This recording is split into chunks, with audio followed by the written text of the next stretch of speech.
Two Royal Bahamas Police Force officers were fired over a $22,000 theft. Former Prime Minister Reuben Ingram sounded off on the state of the nation as well as the state of the Free National Movement, and the party ended its three-day national convention with 2 final days of drama. We've got those stories and others. I'm your host, Krishna Virgil, and this is the Tribune's Top 5. The careers of 2 Royal Bahamas Police Force officers came to an end after they were convicted of stealing $22,000 from a man they pulled over during a traffic stop. The officers were fired on Monday after they were convicted of stealing nearly $22,000 from a man during a traffic stop in Grand Bahama on Saturday. According to sources, the officers, both constables, pulled over a car at around 9 a.m. on Saturday, driven by a Haitian man. In the back seat were 2 other Haitians believed to be here illegally. Sources said the driver offered the officers several $100s not to take them in, and the officers allegedly accepted the money and let them go. A short while later, after the officers returned to the police station, they discovered there was a warrant out for the driver's arrest, sources said. It is claimed that the officers went back out and arrested the driver. One of the officers drove the patrol car with the suspect, while the other drove the suspect's car to the station. Once at the station, the officers discovered that the arrest warrant was satisfied and let the man go, sources said. When the man returned to his vehicle, the Tribune understands, he noticed that $20,000 was missing from a bag in the back seat. The man claimed to have over $100,000 in the vehicle. He went back into the station and filed a complaint. Later that day, the man's daughter also called the station and claimed that the 2 officers stole $20,000 from her father. It is unclear why the man in question had so much cash in his car. The officers were called in for questioning, and one of them admitted that they took the money and returned $10,000. Police searched the residence of the other officer and discovered $11,900 that was allegedly stolen from the victim. Both officers were taken into custody and flown to the capital on Sunday. The men appeared before the RBPF's Court of Inquiry Tribunal, where they were convicted and subsequently discharged from the police force. In a rare occurrence, former Prime Minister Reuben Ingram sat down with the press and spoke on a wide range of issues, from the state of the Free National Movement to the government's handling of the Bahama debacle. It came ahead of the party's national convention, which was rocked by drama and clashes between supporters of the Killarney MP, Dr. Hubert Minnis, and Long Island MP Loretta Butler-Turner, who was challenging the position but conceded defeat before party delegates completed voting. However, in a last effort to bring the party together ahead of the convention, Mr. Ingram on Sunday night issued a strong plea for unity, regardless of who clinched the top posts in the party, following what was expected to be a fiercely contested electoral process. Electorates, Mr. Ingram added, reward party unity and stability and punish the lack of it in a political organization. He went on to insist that whoever emerges as F&M leader must demonstrate the maturity and the wisdom to engage in open dialogue with all sections of the party. Following this statement on Monday, he was forced to release yet another statement, this time in the form of a letter to party chairman Sidney Colley, that he would under no circumstance accept a nomination for any post of the party. He stressed that he was in retirement and would remain there. It came after it was rumored that a certain faction within the party had planned to name him during nominations. On Tuesday, the former leader held interviews with the press. It was then that he revealed that the current state of the F&M is distressing, saying that the organization has to put a lot of work into winning the voters over, whose minds have been poisoned by months of public infighting. Despite calls for the party to unify, the infighting did not cease, with Long Island MP Loretta Butler-Turner, who was challenging the leadership of the party, delving out a new set of allegations, claiming there were attempts underway to silence her voice. Mrs. Butler-Turner on Wednesday accused Dr. Minnis of doing everything possible to silence her voice and steal the party's convention. She branded Dr. Minnis as devious and said his actions to allegedly cheat her out of a fair process only shows how threatened he is by her.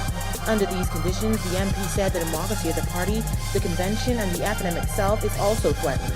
She also blamed Dr. Minnis for the party's financial troubles over the staging of the convention. Mrs. Butler-Turner sounded off on Facebook, asserting that she and running mate Senator Dr. Dwayne Sands had not been treated with equity and fairness, but instead were only afforded disorganization, half-truths, and backroom deals from Dr. Minnis. The allegations came after her Forward Together campaign complained that Mrs. Butler-Turner had only been scheduled for 10 minutes to speak from 9:35 p.m. to 9:45 p.m. on Thursday night to present her platform. This, they said, was not sufficient and unfair when compared to Dr. Minnis' allotted time of 9:45 p.m. to 10:30 p.m. Wednesday night for his keynote address. Her campaign also argued that the requisite information she needed, including the list of voting delegates, was not readily available, among other things. Montague MP Richard Lightbourne on Thursday night angered many when he proposed that the country adopt legislation that mandates unwed mothers with 2 or more children to have their tubes tied in an effort to curtail the country's social ills. In a speech that could barely be heard on the party's convention floor due to chants of "Rock with Doc" on Thursday night, Mr. Lightbourne attempted to lay out initiatives he proposed could be implemented as the Free National Movement's crime plan. He indicated that children born in unstable family situations oftentimes grow up to participate in criminal activities. His proposition was met by fierce criticisms on social media site Facebook and by female members of the government. The leading Progressive Liberal Party women MPs called for his resignation over the comment. The F&M immediately distanced the party from the Montague MP's proposal, stating that the party did not believe in restricting the reproductive rights of anyone. In a joint statement issued on Friday morning, 3 government ministers, Yamacraw MP Melanie Griffin, Anglerston MP Glenys Hannah Martin, and Seabreeze MP Hope Strawn branded his remarks as despicable. The statement read, "We were shocked and disgusted to hear the offensive suggestion of Mr. Lightbourne, MP for Montague, that the state should cause for Bahamian women to be sterilized after giving birth to 2 children to prohibit them from having any more children thereafter." Mr. Lightbourne ultimately apologized for the comments. The Free National Movement's national convention came to a close on Friday night, but before that could happen, there was loads of drama. Among them, confirmations from Long Island MP Loretta Butler Turner and Senator Dr. Dwayne Sands that they would no longer be seeking the leader and deputy leader posts of the party. Killarney MP Dr. Hubert Minnis remained commander-in-chief of the Free National Movement following his party's 3-day convention.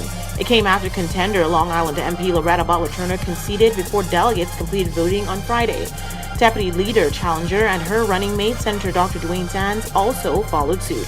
It was the climax of 2 days of intense drama and infighting between the Rock with Doc campaign and Mrs. Butler Turner's Forward Together campaign. On Thursday night, Peter Turnquest took an angry swipe at Free National Movement leadership candidate Loretta Butler Turner amid fractious scenes at the party's convention, insisting respect must be earned. In the keynote address on the second night of the convention, the party's incumbent deputy leader targeted Long Island MP, reprimanding her for far exceeding her allocated 25-minute time slot. In a 2-minute diatribe preceding his prepared speech, the East Grand Bahama MP said the F&M was not built on the chaotic and fractured practices on display so far at the convention. He said, "If you want respect, you must first show respect. Respect must be earned. The party I knew, way before I knew what politics was, is nothing like this."